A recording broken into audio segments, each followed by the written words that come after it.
It's another edition of Time About the Movies, and today we're taking a look at the movies of January 15th, 1993. We got more than one movie to look at this time around, actually four movies to look at per se. So let's not waste any more time, let's just jump on into it, and we're going to start off with the first movie that we have here, the biggest new release of the weekend, and that is the mountain survival thriller, Alive. After 20 years, you analyze a lot. You remember people, heroism, the miracle of the Andes, that's what they called it.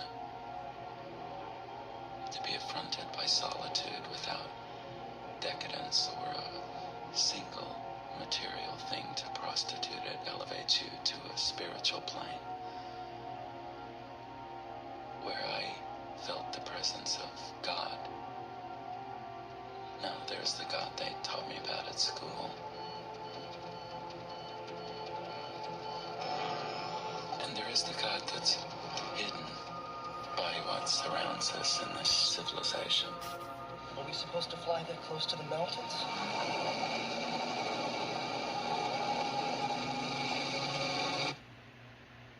That's the God I met on the mountain.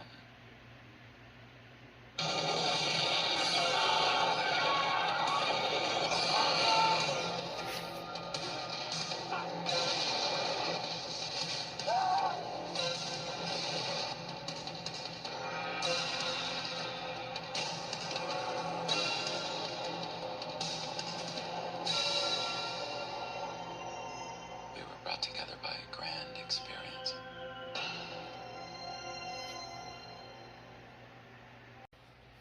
So as you can see, the movie centers around this incident that happened in 1972, where you had this Uruguayan rugby team crash their airplane into the Andes Mountains, and they have to figure out how to survive. And a lot of these people don't survive in this movie, but the few that did, some of the survivors actually did work on this movie as a technical.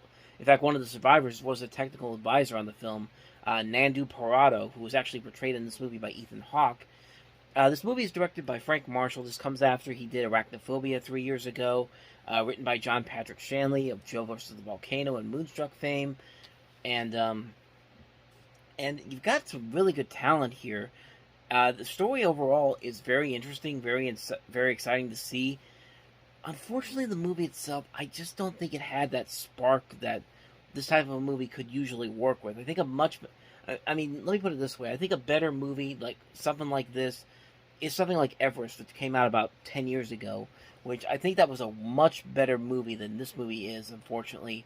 But, it's not a bad movie per se. It's just that the story just seems very formulaic, feels very cliched, and it doesn't really go into this story that seems like an amazing story to tell, but I think it just takes the safe way out of it. And you have a really good cast involved in here. You got John Malkovich doing the narration. As I mentioned, Ethan Hawke is in here. Elena Douglas, Danny Nucci, Josh Hamilton, Vincent Spano, Bruce Ramsey.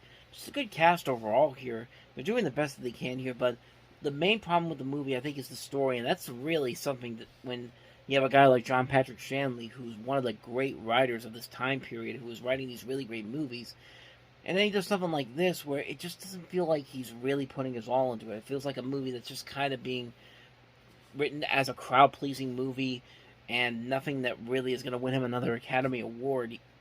But maybe that's why it was released in January, because maybe Disney even figured it out themselves that this probably wasn't going to work out too well. This was also actually a Paramount co-production, too. One of the few Disney movies that Paramount worked on before they eventually worked together on the Marvel movies, the early movies in the Marvel Cinematic Universe. But yeah, overall, the movie is okay. It could have been a whole lot better, but as it is, it's just an okay movie. It's not one I want to watch over and over again, but I am glad I saw it. I am glad to see that the stuff that I did like about this movie, I did like. I just wish the script was a much better written script, honestly. That's just my major complaint with this movie. Other than that, I think it's just fine for what it is. So that's Alive. Let's go ahead and move on to the next movie, and that is Jean-Claude Van Damme in Nowhere to Run.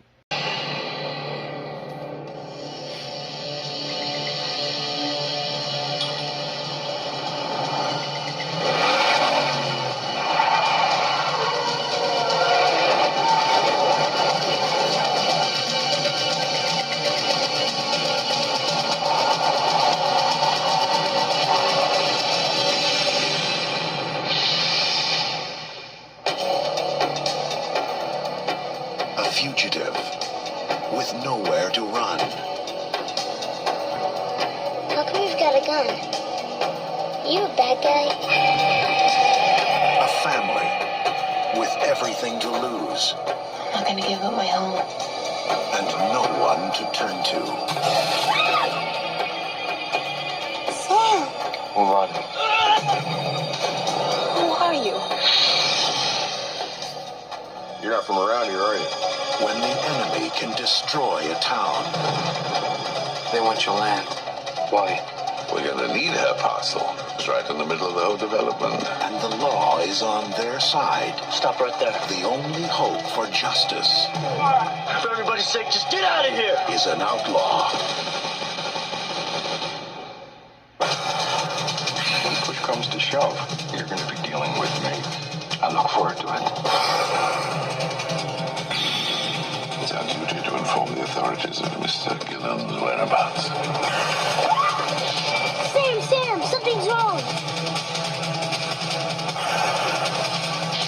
If I see me or the children, I'll kill you.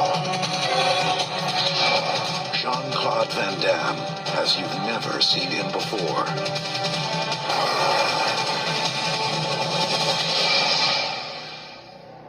Nowhere to run.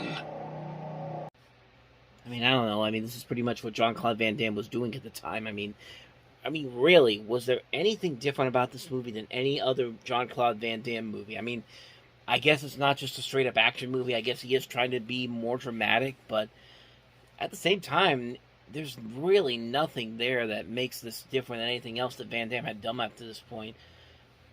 And the movie itself it's another one of the, it's kind of like Alive. It's just an okay movie. It's not a bad movie per se. And I do think Jean-Claude Van Damme does show that he can do some dramatic acting in this. Not a whole lot, but at least he's showing it in this.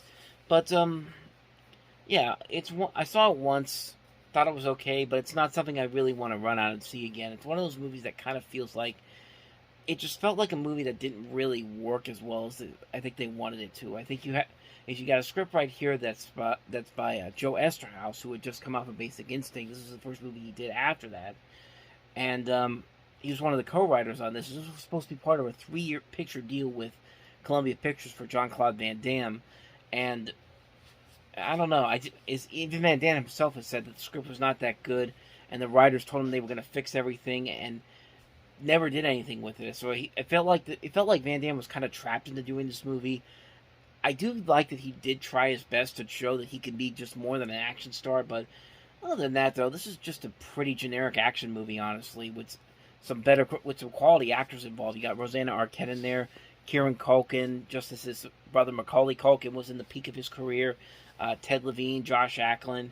Good cast overall, but the script is just a mess all around. It's a movie that doesn't really give Van Damme a chance to really show his acting chops in here. Even though he tries his best at times, it's just not enough here to really recommend it. It's a movie that I saw, I was just like, okay, that was not terrible. That's probably the best way I could describe it, but yeah, it's a movie that's instantly forgettable once you see it, so that's Nowhere to Run. So let's go ahead and move on to the next movie that we have here, and that is Madonna and Willem Dafoe in the erotic thriller Body of Evidence.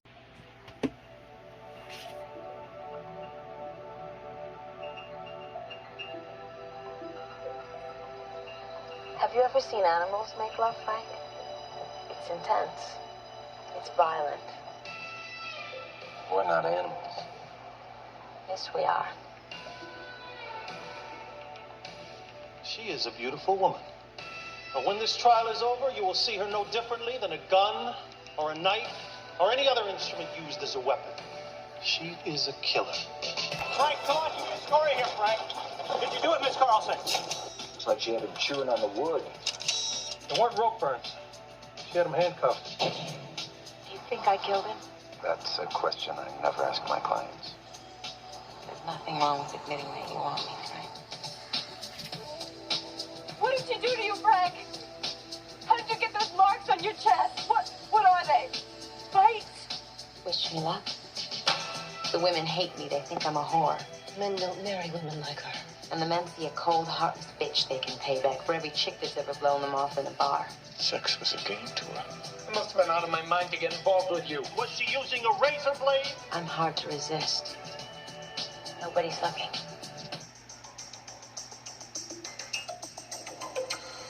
Walk away.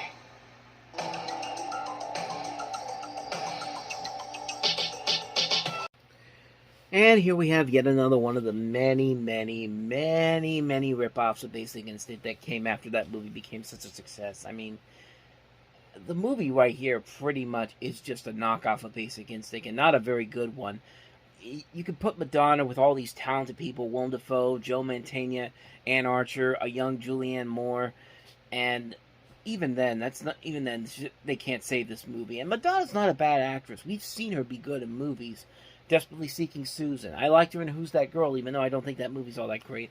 And then she'd just done A League of Their Own. I mean, she's proven she's gotten some acting chops here, but they're just really forcing another Basic Instinct on this. It's not even a clever movie. Like, Basic Instinct at least kept the mystery aspect going, where you can watch the mystery and be like, okay, I can see where the potential twists and turns come in here, and I'm not completely convinced on what's going to happen in the end. You can pretty much tell how this is going to end. It's just like, it's not even that great of a movie. Like, I'm sorry, I don't like seeing. I'm sorry, the Green Goblin and Madonna don't make for good sex scenes. That's what I'm trying to say here. But like, yeah, they're not sexy scenes whatsoever. The acting overall is pretty mediocre. The script is just a mess, and it was one of two misfires for Madonna in terms of erotic thrills in 1993, because she had another one that came out the following November in Dangerous Game, which we'll get to that later on down the road.